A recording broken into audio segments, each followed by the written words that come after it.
Alors bonjour à tous, bienvenue chez Popard, à Billère, à côté de Pau, un lieu magique, un gros bazar artistique en tout cas. Donc Philippe Clic, artiste peintre. Je vais essayer de dire deux mots sur ma peinture, sachant que c'est pas très facile, quoi. Alors je peins depuis quelques décennies, voilà, mes cheveux blancs le montrent un petit peu.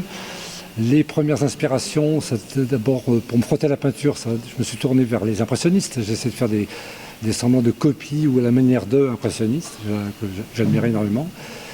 Et puis deuxième source, enfin, première grande source d'inspiration qui s'est installée, c'était le cinéma. J'étais cinéphile et je me suis tourné vers l'image de cinéma, c'est-à-dire la narration, la volonté de raconter des histoires. Il y avait une deuxième source d'inspiration qui s'est installée, c'était les romantiques français, c'est-à-dire la peinture du 19e, qui dépeignait des scènes de drame un petit peu. Alors plutôt les Delacroix, Géricault, tous ces gens-là. Un petit peu les Allemands, Gaspard, David Friedrich, des gens comme ça.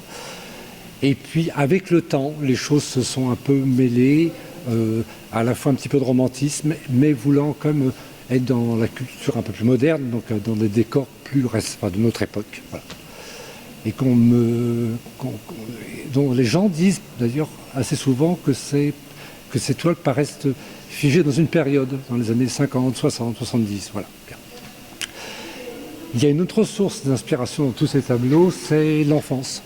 C'est avec une enfance très bougeante, très itinérante avec les parents, où on a énormément voyagé, bougé, des lieux d'attente, des lieux d'abandon, des gares, des aéroports, des ports. Voilà. Donc, il y a beaucoup de valises qui reviennent, des cartons, des choses comme ça, voilà. Des lieux où on attend. Voilà ce que je peux en dire de ma peinture, hein. Après, c'est difficile de parler de soi. Moi, j'essaie de peindre des choses très simplement. C'est une peinture très simple, avec des repères connus de tous, mais qui sont censés raconter des histoires un peu imaginaires. Mais chacun peut mettre l'histoire qu'il veut, bien sûr. Voilà.